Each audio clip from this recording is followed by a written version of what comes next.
Atos, capítulo 19.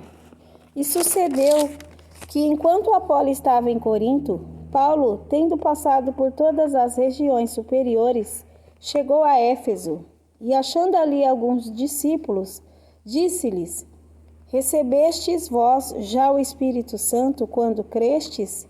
E eles disseram-lhe: Nós nem ainda ouvimos que haja Espírito Santo. Perguntou-lhes então: Em que sois batizados então? E eles disseram: No batismo de João. Mas Paulo disse: Certamente João batizou com o batismo do arrependimento, dizendo ao povo que cresce no que após ele havia de vir, isto é, em Jesus Cristo. E os que ouviram foram batizados em nome do Senhor Jesus. E impondo-lhes Paulo as mãos, veio sobre eles o Espírito Santo, e falavam línguas e profetizavam. E estes eram ao todo uns 12 varões. E entrando na sinagoga, falou ousadamente por espaço de 3 meses, disputando e persuadindo-os acerca do reino de Deus. Mas como alguns deles se endurecessem e não obedecessem, falando mal do caminho perante a multidão, retirou-se deles e separou os discípulos, disputando todos os dias na escola de um certo tirano. E durou isto por espaço de 2 anos, de tal maneira que todos os que habitavam na Ásia ouviram a palavra do Senhor Jesus, assim judeus como gregos. E Deus, pelas mãos de Paulo, fazia maravilhas extraordinárias, de sorte que até os lenços e aventais se levavam do seu corpo aos enfermos, e as enfermidades fugiam deles, e os espíritos malignos saíam. E alguns dos exorcistas judeus ambulantes tentavam invocar o nome do Senhor Jesus sobre os que tinham espíritos malignos, dizendo: Esconjuro-vos por Jesus a quem Paulo prega. E os que faziam isto eram 7 filhos de Seva, judeu principal dos sacerdotes. Respondendo, porém, o espírito maligno disse: Conheço a Jesus e bem sei quem é Paulo, mas vós quem sois?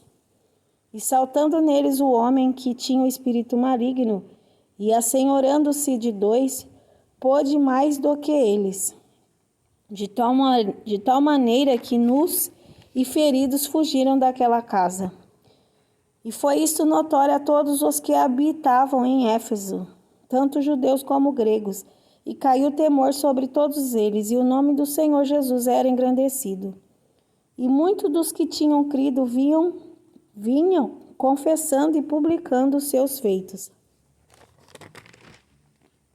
Também muitos dos que seguiam artes mágicas trouxeram os seus livros e os queimaram na presença de todos, e feita a conta do seu preço, acharam que montava a 50.000 peças de prata. Assim a palavra do Senhor crescia poderosamente e prevalecia. E cumpridas estas coisas, Paulo propôs em espírito ir a Jerusalém, passando pela Macedônia e pela Acaia, dizendo: Depois que houver estado ali, importa-me ver também Roma.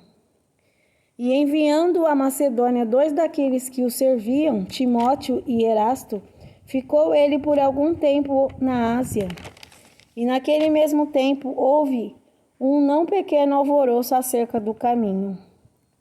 Porque um certo ourives da prata, por nome Demétrio, que fazia de prata nichos de Diana, dava não pouco lucro aos artífices, aos quais, havendo-os ajuntado com os oficiais de obras semelhantes, disse: Varões, vós bem sabeis que deste ofício temos a nossa prosperidade.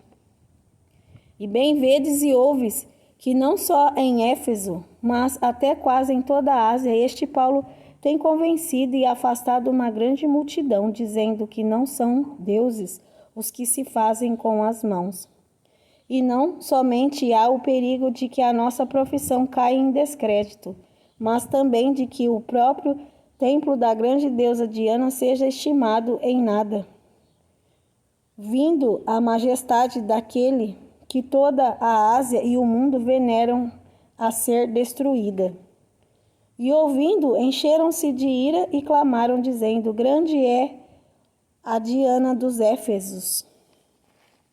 E encheu-se de confusão toda a cidade, e unânimes correram ao teatro, arrebatando a Gaio e a Aristarco, macedônios, companheiros de Paulo na viagem.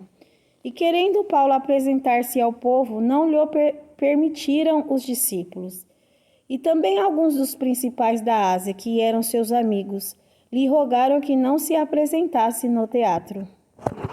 E uns, pois, clamavam de uma maneira, outros de outra maneira, porque o ajuntamento era confuso, e os mais deles não sabiam por que causa se tinham ajuntado. Então tiraram Alexandre dentre a multidão, impelindo-os judeus para diante. E Alexandre, acenando com a mão, queria dar razão disto ao povo.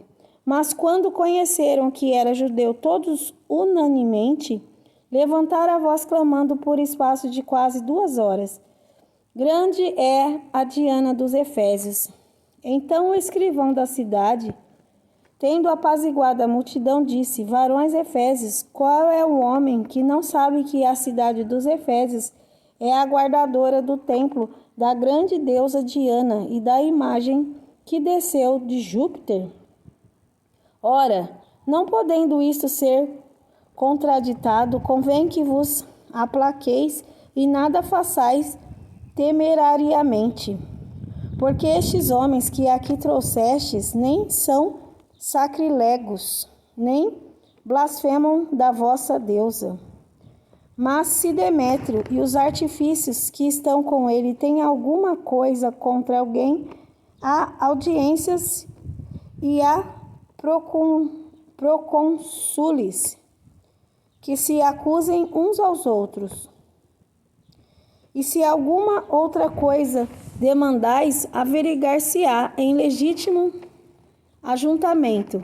Na verdade, até corremos perigo de que, por hoje, sejamos acusados de sedição, não havendo causa alguma com que possamos justificar este concurso.